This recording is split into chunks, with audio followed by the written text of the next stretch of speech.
دیکھیے سیاسی لوگ ایک گروپ نہیں ہے، نہ ایک طبقہ ہے، سیاسی لوگ آپس میں حریف ہوتے ہیں جی، اور وہ اقتدار کی جنگ آپس میں لڑتے ہیں. تو بدقسمتی یہ ہے کہ ہم پھر فوج کا سہارا لے کر اقتدار میں پہنچتے ہیں، اور اس سے جمہوریت ختم ہو جاتی ہے. پھر جمہوریت کا جتنے زیادہ سے زیادہ نعرے لگانے والے لوگ ہیں وہی جمہوریت کے قاتل بن جاتے ہیں، وہی جمہوریت پہ سودا کرنے لگ جاتے ہیں. تو یہ ایک افسوسناک پہلو ہے. تو اس کا مطلب ہم یہ مانیں سر کہ یہ جو موجودہ اس وقت سیاسی جمہوری جو اپنے آپ کو جمہوری پسند پارٹیاں کہتی ہیں، بڑی سیاسی جماعتیں ہیں، پی ایم ایل این ہے، پاکستان پیپلز پارٹی ہے، تو کیا سننے والے پیپلز پارٹی میں جمہوریت کہاں ہے؟ مجھے تو یہ بتائیں گے جمہوریت وہاں ہے کدھر جی سوائے الفاظ کے. دیکھیے اس میں کوئی شک نہیں ہے، ذوالفقار علی بھٹو وہ پھانسی چڑھائے گئے ناجائز طور پر. میں اس کے حق میں ہوں کہ بالکل غلط ہوا ہے جی. بےنظیر بھٹو کو شہید کر دیا گیا، غلط بات ہوئی. اب یہ چیزیں ضرور ایک ہمدردی پیدا کرتی ہیں، آدمی ذرا محسوس کرتا ہے کہ میں اگر اس پر تنقید کروں تو ذرا مناسب نہیں لگتا جی. لیکن اگر ہم حقائق کی طرف جائیں تو 1967 میں پیپلز پارٹی بنی. 70 کے الیکشن میں اس نے مغربی پاکستان میں 2/3 اکثریت لی، لیکن مجموعی اکثریت شیخ مجیب الرحمان کی تھی. انہوں نے اکثریت کو نہیں مانا. انہوں نے 2 پاکستان، 2 پارلیمنٹ، 2 وزیر اعظم، ادھر ہم ادھر تم، کس کے کہنے پہ لگائے جی؟ ظاہر ہے یہ خان تھا.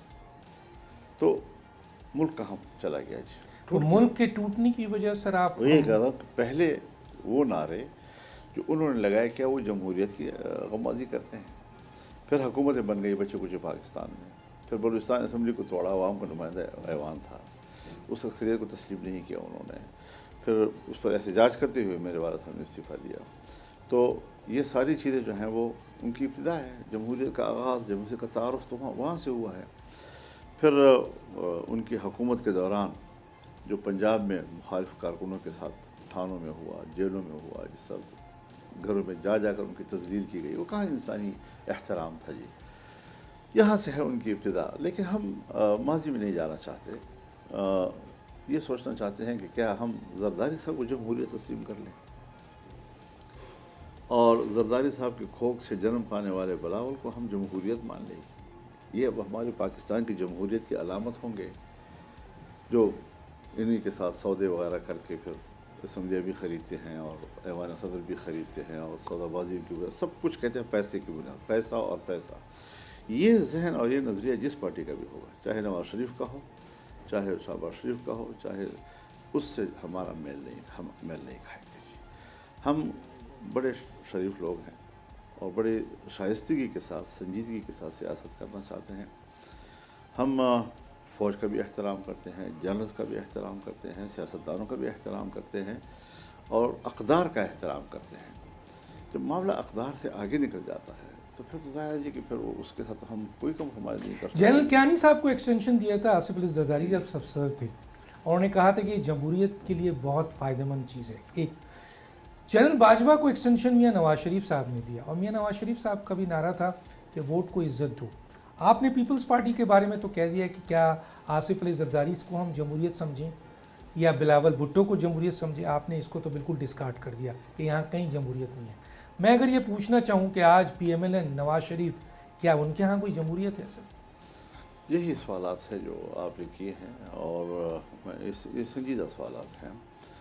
کیانی صاحب جب ہم کو ایکسٹینشن دی گئی تو مجھے خود ان کے ایک سینئر جو ریٹائرڈ جنرل تھے مجھے بتایا کہ ہماری فوج میں یہ روایات نہیں ہے، یہ پہلی مرتبہ ہوا ہے اور ٹھیک نہیں ہوا ہے. تو خود ان کے جنرلز کا اور سرونگ تھے سر اس وقت؟ جی وہ سرونگ جنرل تھے؟ نہیں، وہ ریٹائر کر کے. لیکن انہوں نے کہا کہ ہماری فوج میں کوئی کسی ایسی روایات نہیں ہے، پہلی مرتبہ ایسا ہوا جو ٹھیک نہیں ہوا ہے. اور ظاہر ہے جب ایک دفعہ ایک کو ایکسٹینشن مل جائے تو پھر اگلے کو بھی یہ خواہش پڑتی ہے. تو پھر وہ بھی سارے وہ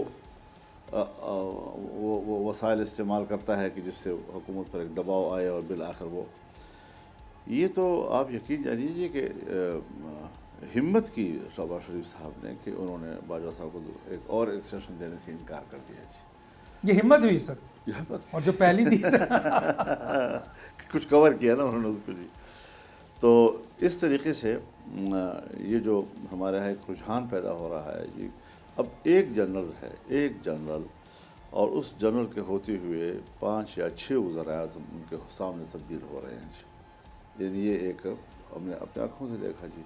ایک کہتے ہیں سکندر مرزا کے بارے میں کہ جب وہ صدر بنے تو 4-5 وزیر اعظم جو ہے انہوں نے اپنے ہاتھ سے تبدیل کر دیے تھے. تو اس طرح جب ڈکٹیٹر آتا ہے تو جمہوریت اس کے قبضے میں آ جاتی ہے. پھر جمہوریت کے ساتھ وہ جیسے کھیلتا ہے وہ ساری جمہوریت تو اس کا مطلب ہے میاں نواز شریف صاحب اور PMLN اب وہاں پہ بھی جمہوریت نہیں ہے. میاں نواز شریف صاحب اس میں تو کوئی شک نہیں ہے کہ ان کی سیاست کا آغاز جنرل ضیاء الحق کے دور سے ہوا تھا جی. لیکن بعد میں وہ ایک عوامی قوت بنے اور ہر چند کی بہت سی پابندیاں ان پہ لگی. مشرف نے بہت کچھ ان کے خلاف کیا، ملک بدل رہے، تب بھی وہ عوام کی تائید سے محروم نہیں ہوئے. واپس آئے تو پھر بھی عوامی تائید ان کو حاصل تھی. تو یہ چیزیں جو ہیں لیکن اب سر کیونکہ اب پرانی باتوں کو چھوڑ کے ہم آج کی اگر بات کریں تو آج کی صورتحال میں میاں نواز شریف سے پریشان ہیں. پریشان ہے سر؟ پریشان ہے، وہ مطمئن نہیں ہے اس سارے صورتحال سے. اور میں ظاہر طور چونکہ ان کو جانتا ہوں جی، بلکہ میرے تو گزشتہ 10-12 سالوں سے صرف سیاسی تعلق ہی نہیں بنا، میں ذاتی تعلقات ڈیولپ ہوئے ہیں ان کے ساتھ. تو میں ان کے مزاج کو جانتا ہوں. تو وہ تو وزیر اعظم بن رہے تھے سر. وہی کہہ رہا ہوں نا جی کہ ایسا کیا ہوا سر؟ وہی ہوا جو ہوتا ہے. مثلاً یہ کہ رکا گیا اختیار کسی اور کے ہاتھ میں ہے، کس کو اقتدار دینا ہے اور کس کو نہیں دینا چاہیے. یہ وہی ہوا. تو میاں نواز شریف صاحب کو یہ پتہ ہے؟ ظاہر ہے جی کہ مجھے یہ نہیں معلوم کہ ان کو اس بات کا پتہ ہے یا نہیں، لیکن بعد میں پتہ چلا ہے ان کو کہ ان کے ساتھ ہوا ہے. ہاتھ ہو گیا. تو اب بھی وہ کھڑے ہیں سر. حضرت اس طرح ملک نہیں چلے گا جی، اس طرح ملک نہیں چلتے جی. آپ کو ایک نظام متعین کرنا ہوگا. کس کو طے کرنا ہوگا سر؟ قوم کو طے کرنا ہے نا جی. عوام کو طے کرنا ہے. آئین میں طے شدہ ہے جی. سر آپ سمجھتے ہیں میں جو بات میں کہنا چاہتا ہوں ذرا اس کو تھوڑا سا ذرا آپ سنیں.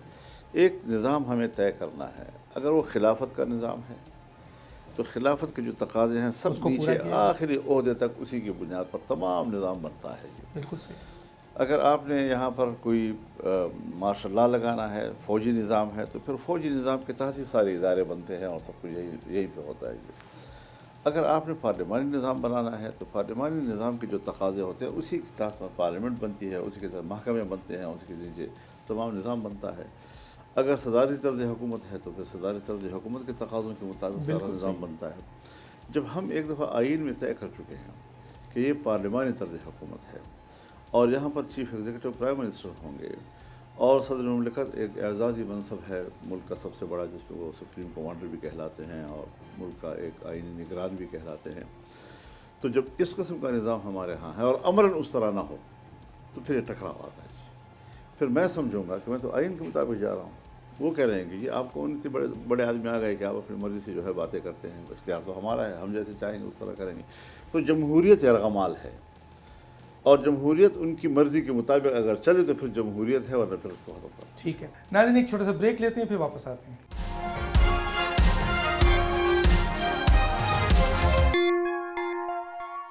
Welcome back. آج سر مجھے یہ بتائیے کہ ماضی میں جو پیپلز پارٹی کی حکومت کو ختم کیا گیا یا PMLN کی حکومت کو ختم کیا گیا، اس میں تو یہی سیاستدان جو ہیں انہوں نے فوجوں کو GHQ تک گئے، وہاں ملاقات کی، حکومت گرانے کی بات ہوئی.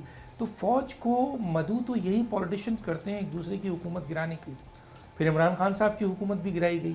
تو سر کیا کہیں گے آپ؟ یہ ایک دور چلا ہے ہمارے ملک میں اور جس کا اعتراف سیاستدانوں نے خود کیا ہے اور پھر اس کا مداوع کرنے کی بھی کوشش کی ہے. یہ جو میثاق جمہوریت تھی یہ اسی بنیاد پر تھی کہ ہم آپس میں اختلاف بھی کریں گے، ایک حزب اقتدار بنے گا، دوسرا حزب اختلاف بنے گا، لیکن حزب اختلاف حکومت گرانے کی بات نہیں کرے گا اور ہم ملک کی معیشت کو اس طرح بہتر کریں گے اور پارلیمنٹ کے اندر ہمارا نظام یہ ہوگا اور کمیٹیوں کا نظام یہ ہوگا. اس کا کیا ہوا سر؟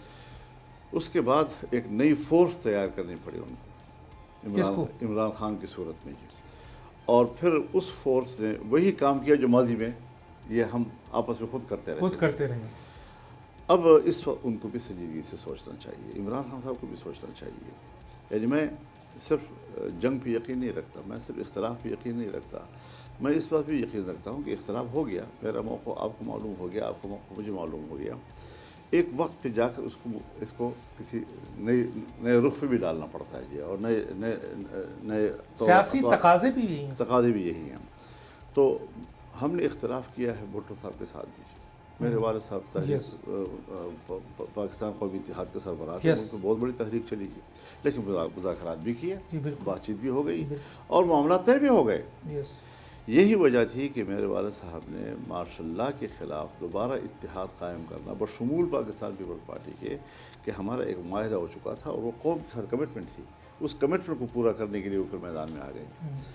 تو اختلاف کے اثرات تھے، سال ڈیڑھ سال تک وہ اس طرح نہیں کر سکتے تھے یہ، اور بعد میں پھر ان کو یہ اس طرف جانے کا فیصلہ کرنا پڑ گیا کہ ہم مزید مارشل لا کو برداشت نہیں کریں گے اب، اور پھر ہم نے ایم آر ڈی میں بیٹھ گئے اور ہم نے تحریک چلائی اور جیلیں گزاری۔ یہاں یہ ممکن ہے سر کہ کیا پی ٹی آئی اور جے یو آئی کا اگر کسی ایک ایجنڈے پہ، جیسے ان کا ایجنڈا بھی ہے کہ یہ جو 2024 کا الیکشن ہے وہ دھاندلی ہے؟ سوال آپ کو بڑا اہم ہے، لیکن میں ذرا تھوڑا سا کچھ اس کی جزیات کی طرف جاؤں گا۔ دیکھیے اس وقت جو ان کا ہائی رینک ایک ڈیلیگیشن میرے پاس آیا تھا، اور ہم نے اپنی روایات کے تحت پورے احترام کے ساتھ ان کا استقبال کیا اور ان کو مہمانداری دی جو ہم سے ہو سکتی تھی کہ مہمانداری ہوگی ہماری، تو ہم ابھی اسی بات پہ قائم ہیں، کیونکہ اس میں یہ ہمیں کہا گیا تھا کہ یہ ہم معاملات کو طے کرنا چاہتے تھے۔ ہم نے کہا جی کہاں سیاستدان کب نہیں طے کرنا چاہتا؟ اگر میں سیاسی آدمی ہوں، اگر میں جمہوری آدمی ہوں، تو پھر اختلافات کے لیے مذاکرات کرنے میں میرے لیے کوئی مذاکرہ نہیں ہونا چاہیے۔ اگر اختلافات کو دور کرنے کے لیے ایک ماحول ہم تیار کر سکتے ہیں تو پھر اس میں ہمیں کوئی جھجک نہیں ہونی چاہیے سیاستدان کو، تو ہم اسی بات پہ قائم ہیں۔ لیکن آپ بھی دیکھ رہے ہیں اور میں بھی دیکھ رہا ہوں کہ پی ٹی آئی اس وقت کوئی ایک پیج پہ نظر نہیں آ رہی، اور مختلف لوگ ہیں جو روزانہ کوئی منفی بیان دے کر تو وہ سبوتاژ ہو جاتا ہے، سبوتاژ کرنے کی جیسی کوئی کوشش کر رہے ہیں۔ تو میں اپیل کروں گا ان کی اس قیادت سے کہ جس کے جو تشریف لائے، اور ہم ابھی تک پابند ہیں، کہ اگر بات آگے بڑھانی ہے تو پھر اپنے صف کو جو ہے ایک کر لیں، ایک پیج پہ آ جائیں سارے، صف کو بھی ایک کریں اور موقف کو بھی ایک، تو تبھی جا کر ہم ایک اچھی گفتگو کر سکیں گے، تاکہ چیزیں جو ہیں وہ اب حل ہونے کی طرف جائیں نا جی، اور رکے نہ رہیں۔ لیکن اگر وہ ایک پیج پہ نہیں ہے، کبھی ادھر سے ہم پہ حملہ ہو جاتا ہے، کبھی ادھر سے ہم پہ حملہ ہو جاتا ہے، اور روزانہ نت نئے بیانات آ جاتے ہیں جس سے خود ان کے لوگ بھی پریشان ہو جاتے ہیں، تو ان سے یہی ہماری اپیل ہوگی کہ وہ پہلے اپنے صف کو ایک کریں، یکسوئی پیدا کریں، اور یہ جو مختلف لوگ مختلف باندھ کی بولیاں بول لیتے ہیں ان کو کم از کم کنٹرول کیا جائے، تبھی میرے خیال میں ہم ایک نتیجہ خیز گفتگو کر سکیں گے۔ اچھا سر، کیا یہ آپ نہیں مانتے کہ ان کا جو لیڈر ہے، مین لیڈر ان کے اس وقت جیل میں ہے؟ ظاہر ہے وہ رابطے میں تو نہیں ہے، جو لوگ بھی، اور سیاسی ان کی جو تنظیم ہے کافی ٹوٹ چکی ہے، اور بہت سے لوگ اس وقت جو ہے وہ سیاست کا حصہ بھی نہیں ہے، ان میں ظاہر ہے وکلا لوگ آئے اور انہوں نے سنبھالا ہے اور پارٹی کو، تو مختلف قسم کے لیڈرز پیدا ہو گئے ہیں، اور کچھ ایسے لوگ بھی ہیں جو بہت سلجھے ہوئے لوگ بھی ہیں۔ تو ایسی جماعت کو جو کہ جن کا لیڈر جیل میں ہو اور جس کی پوری تنظیم توڑ دی گئی ہو، اور جو اس وقت لیڈرشپ کی کرائسس میں ہو، سیکنڈ تھرڈ پولیٹیشنز بھی، تو وہاں پر تو اس قسم کے حالات فقدان پیدا ہوں گے۔ لیکن پی ٹی آئی میں چند ایسے لوگ جو اہم ترین لوگ آپ کے پاس آئے تھے، تو کیا ان سے کوئی شکایت ہے آپ کو، ان کے اسٹیٹمنٹ سے کوئی؟ نہیں، جو میرے پاس آئے تھے ان سے شکایت نہیں ہے، جو میرے پاس نہیں آئے ان سے کبھی کبھی کوئی ایسے بیانات سامنے آ جاتے ہیں۔ دیکھیے جہاں تک لیڈرشپ کی ان کا جیل میں رہنے کا تعلق ہے، دیکھیے وہ زندہ ہے، ایسا نہیں ہے کہ وہ اگر جیل سے ایک پیغام بھیجتا ہے تو اس کو قبول نہیں کیا جاتا، اور جیل میں ہوتے ہوئے اپنے کارکن جذباتی طور پر بھی ان کے ساتھ ہوتا ہے، تو جو باہر قیادت ہے ان کے لیے ان سے رہنمائی لینا کوئی مشکل کام نہیں ہے۔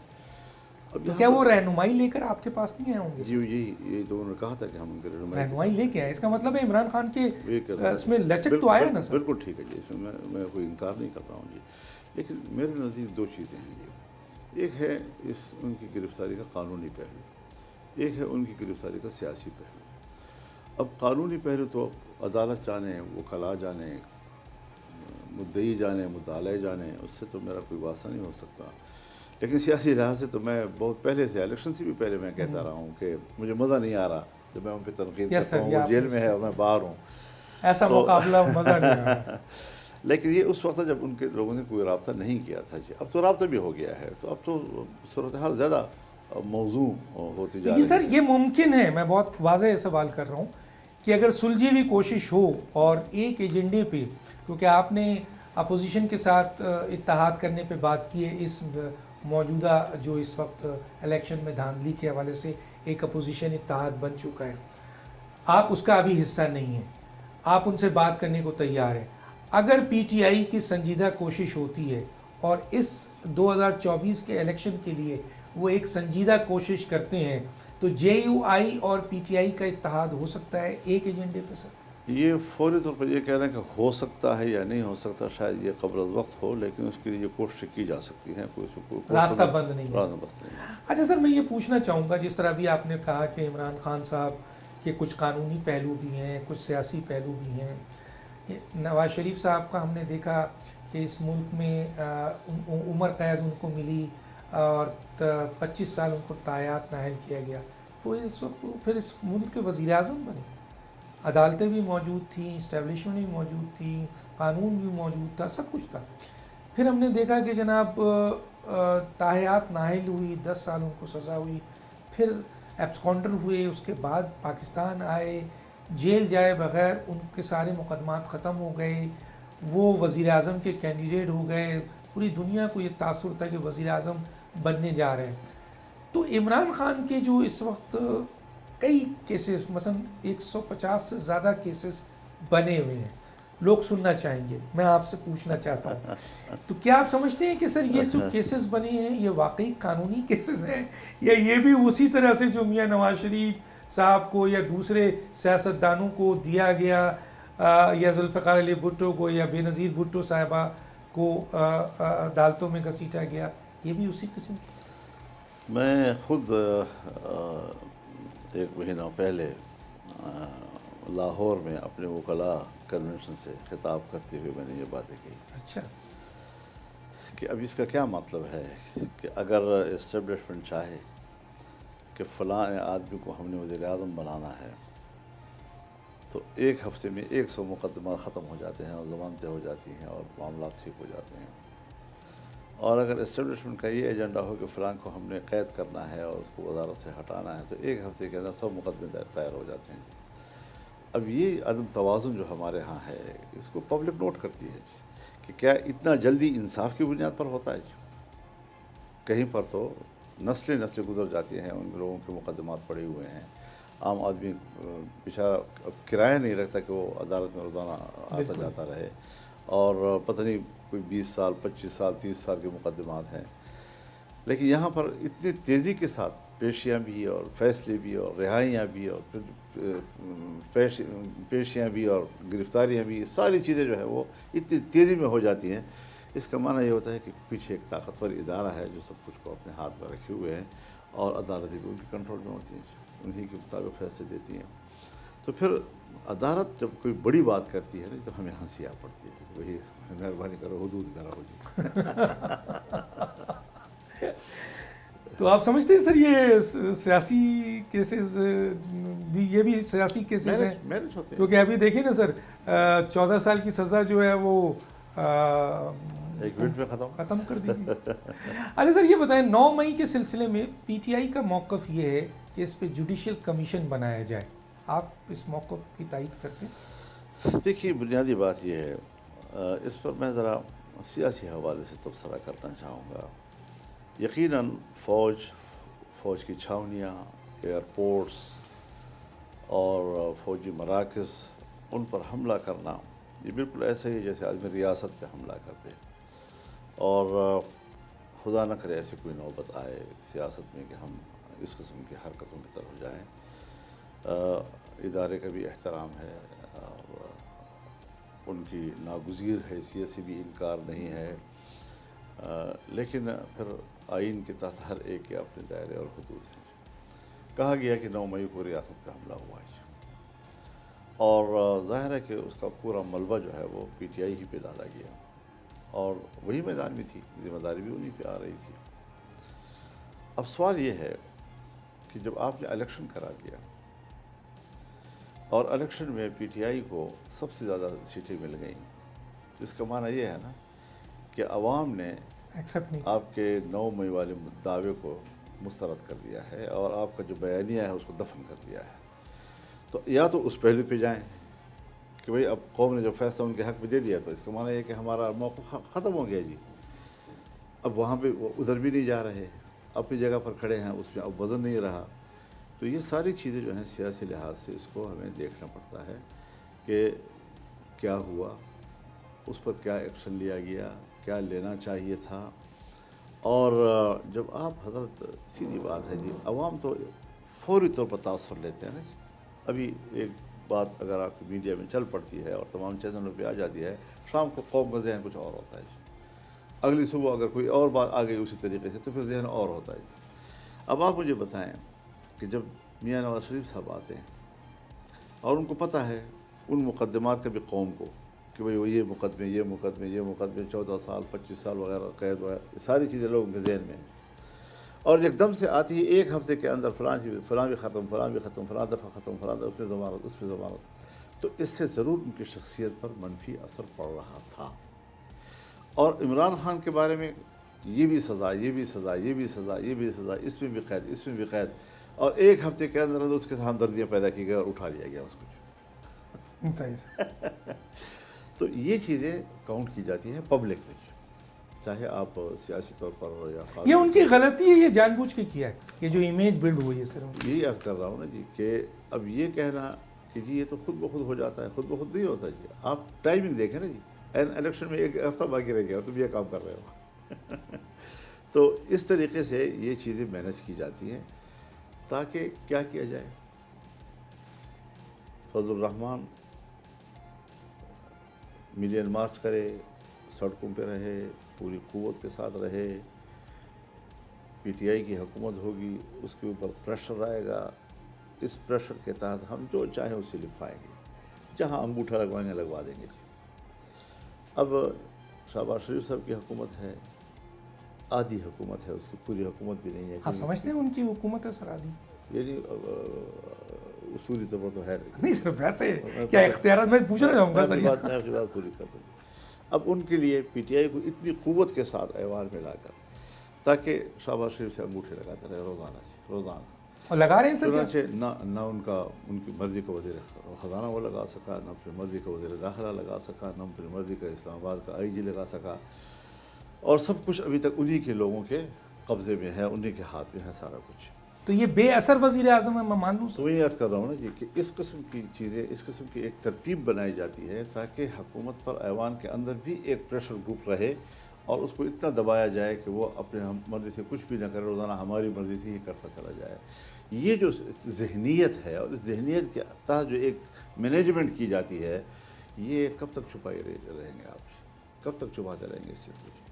یہ ساری چیزیں حضرت باقاعدہ شہباز شریف کی حکومت وزیر اعظم ایک بے اختیار وزیر اعظم ہے سر، میں مان لوں سر؟ میں آپ سے پوچھتا ہوں شہباز شریف صاحب کیا با اختیار وزیر اعظم ہے؟ میں مان لوں اس کو؟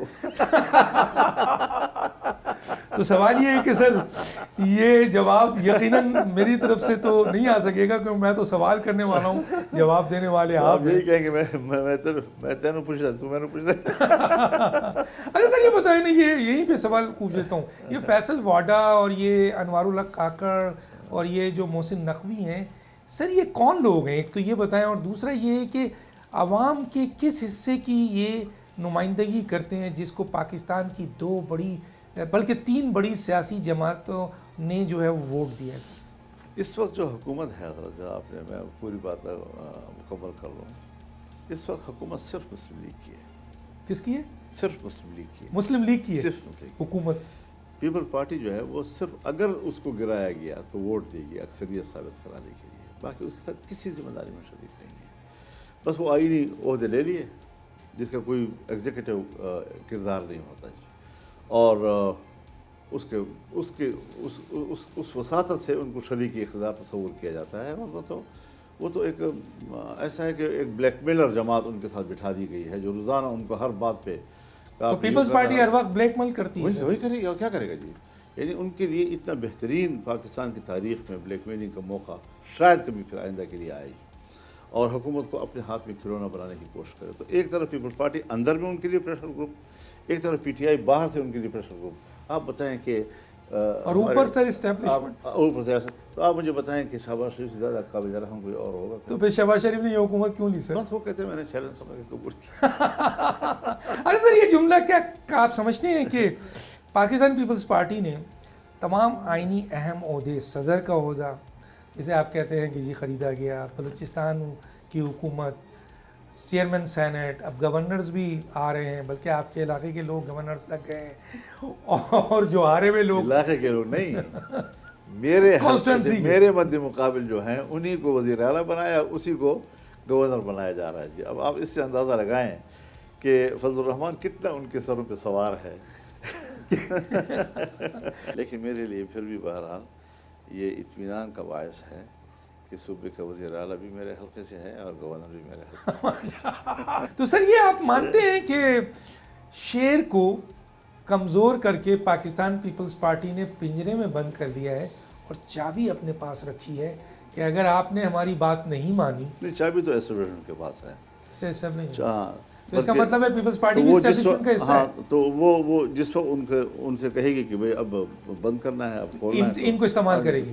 تو میں یہ مان لوں کہ پاکستان پیپلز پارٹی بھی حضرت اسٹیبلشمنٹ کے بغیر وہ کچھ بھی نہیں ہے. اچھا، کچھ بھی نہیں ہے. پھر جو سندھ کی حکومت بلا بڑی تعداد میں جیتی، بلا ہو پتہ لگ جائے گا نا جی کہ سندھ کی اسمبلی کیسے ملی ہے. ذرا صبر تو کرو نا. کب تک سر؟ بس وہ ہو جائے گا انشاءاللہ. سب منظر عام پہ ساری چیزیں. سر آپ کا ایک میں نے وہ پڑھ رہا تھا کہ ڈاکہ ڈالا گیا سندھ کی حکومت پہ اور سندھ کے جزائر پہ. وہ تو پرانی بات ہے. ہمارا سب سے پہلے میں نے ایک کیس اٹھایا تھا یہاں پر 1 بلین مارچ میں کہ جزائر میں سے جا رہے ہیں جی. اب وہ کسی نے نوٹس ہی نہیں لیا اس کا. جی اتنی بڑی بات تھی. یہاں قوم کا حق ہے، یہاں لوگوں کا حق ہے، اور عوام کی چیزیں جو ہیں وہ کہاں بیچی جا رہی ہیں. پارٹی کر رہی ہے اس میں شامل ہے. ظاہر ہے کہ بروکر تو وہی ہوتے ہیں اور تو کوئی نہیں. مولانا صاحب یہاں روکوں گا، ناظرین ایک چھوٹا سا بریک، پھر واپس آتے ہیں.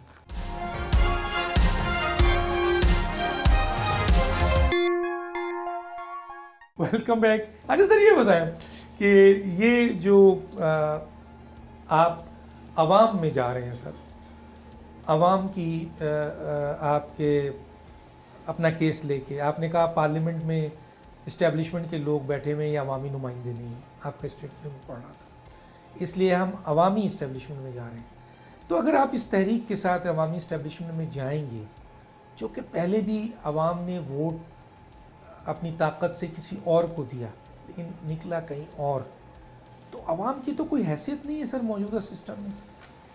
یہی مسئلہ ہے کہ عوام کو جب اتنا کمزور کیا جاتا ہے تو کوئی تو اس کو دوبارہ طاقتور بنائے گا، دوبارہ ان کے اندر یہ احساس تو ڈالے گا کہ آپ کو ہمیشہ کیوں لوٹا جا رہا ہے. اگر یہ ووٹ جیسے علماء کرام کہتے ہیں کہ یہ شہادت ہے، کوئی کہتا ہے یہ امانت ہے، کوئی کہتا ہے یہ بیعت ہے، تو یہ تو نہ، اگر یہ امانت ہے تو خیانت کے علاوہ اس کی اور کوئی چیز نہیں رہی. اگر یہ شہادت ہے تو پھر جھوٹ کے علاوہ اس کا کوئی اور نام نہیں دیا جا سکتا. بیعت ہے تو لوگ آپ کے نام پہ بیعت کر رہے ہیں، جب بکسا کھلتا ہے تو سارے میرا نام پر ہوتے ہیں. اب یہ کون سا عوام ہے؟ پھر کس طرح کا عوام ہے؟ عوام کو اپنا حق اگر جیتنا ہے تو پھر اپنے اندر ایک شعور و احساس پیدا کرنا ہے. وہ نہیں ہے سر کیا آپ سمجھتے ہیں؟ وہ چیز 8 فروری 2024 کو جس طرح الیکشن میں ووٹ ڈالے گئے ہیں، جس کو آپ نے بھی ایگری کیا ہے اور پارلیمنٹ میں آپ نے کہا ہے کہ جن کی حکومت بنتی ہے ان کو دیا جائے، آپ اپوزیشن میں آئے، تو عوام کا شعور تھا کہ اس کے باوجود کہ پی ٹی آئی کے پاس نہ صحیح نمائندگی تھی نہ ان کا پاس نشان تھا، لیکن لوگوں نے ووٹ دیا، لیکن اس ووٹ کی حیثیت کچھ بھی نہیں ہے نا.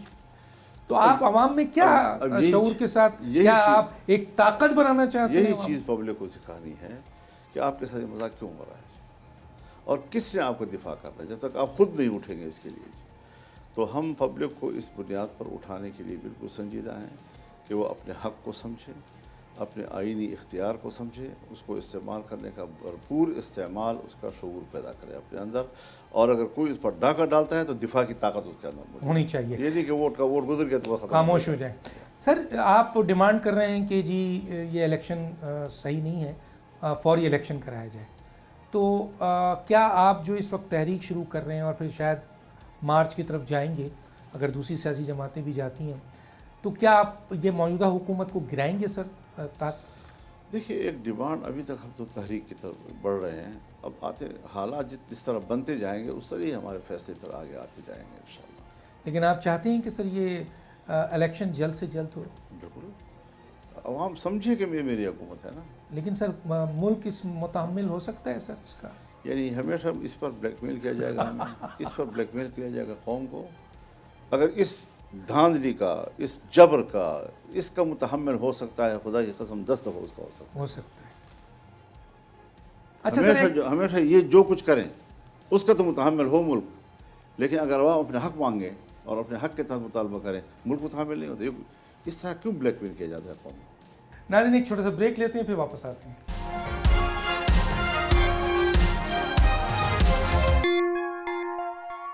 Welcome back. آج سر ایک بہت اہم سوال پوچھنا چاہتا ہوں آپ کی موجودگی کا فائدہ اٹھا کے۔ عمران خان صاحب کی حکومت کو جو گرایا گیا، کچھ سیاسی لوگوں کا کہنا ہے کہ یہ حکومت کو غلط گرایا گیا، نہیں گرانا چاہیے تھا، اور اس حکومت کو کس نے گرایا؟ سر آپ تو اندر سے سب سے واقف تھے، پی ڈی ایم کا حصہ بھی رہے آپ کا اس سوال کا مقصد کیا ہے؟ پہلے میرا تو سیدھا سادہ مقصد ہے کہ یہ کہ عمران خان کی حکومت کو گرایا گیا ہے یا واقعی دیکھیے مجبوری ہو؟ میں صرف اصول کی بات کروں گا۔ جب میں ایک حکومت کو تسلیم ہی نہیں کر رہا تھا تو پھر جس نے بھی گرایا ہے میرے خیال میں وہ ٹھیک تھا۔ آپ نے تو سر پہلے دن سے کہا، اور ہم تو ابتدا دن سے کہہ رہے تھے، لیکن گرایا کس نے سر؟ یہ تو بتا دیں، آج بتا دیں سر لوگوں۔ دیکھیے اگر فوج پیپلز پارٹی سے یہ نہ کہلواتی کہ عدم اعتماد کی طرف جاؤ تو پھر یہ راستہ کون لیتا جی؟ اس کا مطلب ہے کہ پیپلز پارٹی اور فوج نے مل کے اور مسلم لیگ نون اس کا حصہ منوا لیا، مصیبت تو ہی تھی نا جی۔ اور اگر ہم انکار کر لیتے تو پھر ہم پہ الزام لگاتے کہ بھئی آپ نے عمران خان کو بچا لیا۔ ان حالات کی بات ہے۔ میاں نواز شریف صاحب کا مستقبل اب کیا دیکھ رہے ہیں سر آپ، سیاسی مستقبل؟ دیکھیے یہ ان پہ ڈیپینڈ کرتا ہے۔ اگر انہوں نے مضبوط فیصلے لیے، عوام کی خواہشات کے مطابق لیے، عوام کے نبض پہ ہاتھ رکھ کر لیے، تو یقیناً وہ ایک اچھی تبدیلی کی طرف ملک کو لے جا سکتے ہیں۔ لیکن یہ ہے کہ سب مصیبتیں انہی کے گردن میں پھندے کی طرح ڈال دی گئی۔ وزیر اعظم اگر ہے تو ان کا بھائی ہے، پنجاب اگر ہے تو ان کی بیٹی ہے، تو ان کو بھی اسی طریقے سے ایسے جکڑ دیا گیا ہے کہ وہ فوری طور پر شاید اتنا بڑا سٹیپ لینے کی پوزیشن میں نہ ہوں۔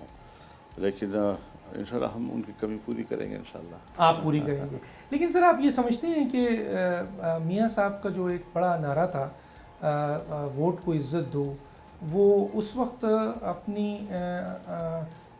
مثلا اس وقت وہ ختم ہو گیا جب انہوں نے جن باجوہ کو ایکسٹینشن دیا تھا، اور اب جو موجودہ اس طرح کی حکومت کو ایکسیپٹ کیا، کیونکہ بہرحال شہباز شریف پہ تو الزام نہیں جائے گا تو پی ایم ایل این کی سربراہ پہ جائے گا نا سر، جو اتنی پابندیوں، اتنی بلیک میلوں اور اتنے مسائل، اور آپ کہہ رہے ہیں کہ حکومت اس طرح کی ہے، تو ظاہر ہے اس کا جواب وہ خود ہی شاید کسی وقت دیں گے۔ اور یہ ساری چیزیں ہوئی ہیں، اکٹھے تھے سارے، ہم نے تو ان کو بھی کہا تھا کہ ایکسٹینشن نہ دیا جائے، لیکن دے دی گئی، کیا کر سکتے ہیں آپ۔ اور وہ تو پھر اگلی ایکسٹینشن بھی مانگ رہا تھا نا، اگلی ایکسٹینشن بھی مانگ رہا تھا، اور وہ تو کہتے ہیں سر میں نے تو ایکسٹینشن کے لیے کبھی کوشش نہیں ہے، وہ ہمیں پتہ ہے۔ تو یہ جو بیان دے رہے تھے وہ یہ بیان جو ہے وہ ہمیں معلوم ہے سارا۔ تو سر اب میں ظاہر ہے اب ہم آخری اس پہ جا رہے ہیں، تو میں یہ پوچھنا چاہوں گا سر کہ ماضی میں آپ نے ملین مارچ کیا، اور بڑا کامیاب ملین مارچ تھا، اور آپ چاہتے تو اس وقت کی حکومت کو بھی گرا سکتے تھے، لیکن پھر ہم نے دیکھا سب ختم ہو گیا۔ اب آپ لوگوں میں موٹیویشن لا رہے ہیں، لوگ کراچی کا جلسہ دیکھ کے پشین میں بھی بارش کی موجودگی میں، ہمیں امید ہے کہ 9 مئی میں پشاور کا جلسہ بھی آپ کا، لاہور میں بھی آپ جلسے کرنے جا رہے ہیں، اور وہ جو جگہ ہے جو آپ کہتے ہیں کہ اب مولانا اس کو سامنے لے آئے گا، اور یقیناً یہ چیز نظر آتی ہے، آپ کے پاس اسٹریٹ پاورز بھی ہے، عوامی سپورٹ بھی ہے. تو کیا یہ جو تحریک ہے یہ آپ کا کسی ایک خاص پریشر تک رہے گی یا اس کے کچھ اصولی آپ کو ٹارگٹ بھی حاصل کرنا پڑے گا؟ دیکھیے، تحریکوں کا جو مقصد ہوتا ہے وہ کوئی آئین سے باہر جانا نہیں ہوتا جی، اور نہیں ہم نے کوئی ایسی بات کی ہے کہ ہم آئین سے یا قانون سے باہر جائیں گے. جس طرح ہم پرامن تھے اسی طرح پرامن رہیں گے. کوئی ہمارا ساتھی وہ تشدد کی طرف نہیں جائے گا، کسی بھی جلسے میں نہیں جائے گا، نہ تشدد کو ہم اپنے صفوں میں آنے دیں گے اور نہ ہی ہم کسی پرتشدد نظام کی طرف جائیں گے جی. ہم عدم تشدد والے ہیں، آئین و قانون کی پاسداری کرنے والے ہیں اور اس پر پھر پورا بھی اترتے ہیں. ایسا بھی نہیں کہ ہم صرف زبانی ایک بات کہتے ہیں. ہم نے گزشتہ جو حکومت تھی اس میں کوئی 14 یا 15 ملین مارچ کیا، آزادی مارچ کیا، 14 دن ہم اسلام آباد میں بیٹھے رہے، لیکن کوئی پتہ تک نہیں ٹوٹا جی، کوئی گبلا نہیں ٹوٹا اس میں جی. اور لیکن آپ چلے بھی گئے سر خاموشی سے، اور پی ایم ایل این اور پیپلز پارٹی نے آپ کے ساتھ دھوکہ بھی کر دیا سر. سب باتیں آپ کی بجائے ہیں کہ انہوں نے اس حد تک ساتھ نہیں دیا جس تک اور جس حد تک ہم نے ساتھ دیا ان کو، یس اس حد تک بھی انہوں نے ساتھ نہیں دیا کہ اس حد تک تو ساتھ دیتے ہیں. تو اب یہ چیزیں جو ہیں یہ وہ جو سیاسی جماعتوں کے باہمی عدم اعتماد کا سبب بن رہی ہیں جی. اور جو پہلے آپ نے اسی حوالے سے سوال کیا تھا تو میں نے بھی یہی جواب دیا تھا کہ معاملہ سیاستدانوں کے باہمی اس تفریق کا ہے جی. یعنی ایک طرف اپوزیشن ہے، ایک طرف اقتدار ہے، پھر اقتدار کے اندر ایک طرف مسلم لیگ ہے، ایک طرف پیپل پارٹی ہے جی. کیسے نظام چلے گا؟ پھر آپ کا ایک صوبہ جو ہے وہ ایک انتہا پہ ہے پی ٹی آئی کے پاس، دوسرے صوبہ دوسری انتہا پہ ہے مسلم لیگ نون کے پاس. پیپلز پارٹی چلو بین ہو جاتی ہے جی. تو سر کیا یہ بہتر نہیں ہے جیسے آپ نے ڈیمانڈ کیا ہے کہ جس کی اکثریت ہے اس کو حکومت دے دیجیے؟ میں تو یہی کہہ رہا ہوں نا. آپ مانتے ہیں سر 2024 کے الیکشنز میں پی ٹی آئی اکثریت میں جیتی؟ نہیں، میرا موقف یہ نہیں ہے. میرا موقف یہ ہے کہ ابھی جو اسٹیٹس، ہاں میرا موقف یہ ہے کہ تمام قوتیں بنائی گئی ہیں. کے پی میں بھی ہمارے خلاف دھاندلی ہوئی ہے اور ایک پارٹی کو جو ہے وہاں سے اٹھایا گیا ہے اور پھر اس کو لارجر گروپ ہوتی ہوئی اس کو، اب اگر آپ نے یہی کچھ کرنا ہے تو پھر لارجر گروپ کو حکومت دو. اس کو نہیں دی، اس کو نہیں دیا رہا جی. حالانکہ کام سارا ایک برابر ہوا ہے جی. ڈیوائڈ اینڈ رولز ہمارے خلاف ہوا ہے، کسی کے حق میں ہوا ہے. پنجاب میں کسی کے خلاف ہوا، کسی کے حق میں ہوا. سندھ میں کسی کے خلاف ہوا، کسی کے حق میں ہوا. بلوچستان میں کچھ اور طریقے سے، کے پی میں کچھ اور طریقے سے. تو مرکز اور صوبوں ہر جگہ دھاندلی ہوئی ہے سر، ہر جگہ دھاندلی. اچھا سر آخری سوال ہے. ہم تو سر صدر پی ایم ایل این کے لوگوں سے معلوم ہوتی تھی، بات بھی ہوتا تھا کہ صدر پاکستان کے لیے مولانا فضل الرحمان صاحب پی ایم ایل این کے اور میاں نواز شریف صاحب کے فیوریٹ ہیں. تو سر یہاں پہ بھی میاں صاحب؟ نہیں، میرا خیال میاں صاحب اگر میں کینڈیڈیٹ ہوتا تو میرے ساتھ ہوتے، لیکن ان کو اس قابل ہی نہیں چھوڑا کہ وہ کچھ اور سوچ سکیں. خود کو وزیر اعظم نہیں بنا سکے تو وہ جس طرح وہ سوچ رہے تھے یا ہمیں جو توقع تھی ان سے، اس قابل بھی تو نہیں چھوڑا نا. نہیں چھوڑا ان کو. بہت شکریہ سر. آپ بہت سی تشنگی رہی سوال، لیکن ٹائم بہت کم ہے، آپ مصروف ہیں. پھر کسی اسٹیج پہ بات کریں گے انشاءاللہ. آپ کی تحریک آگے جائے گی، ہم بھی اس پہ ساتھ آپ کے ساتھ رہیں گے. ناظرین، یہ تھے مولانا فضل الرحمان صاحب. گفتگو آپ نے سنی، وقت ختم ہو جاتا ہے. ڈاکٹر انش کو اجازت دیجیے. اللہ حافظ.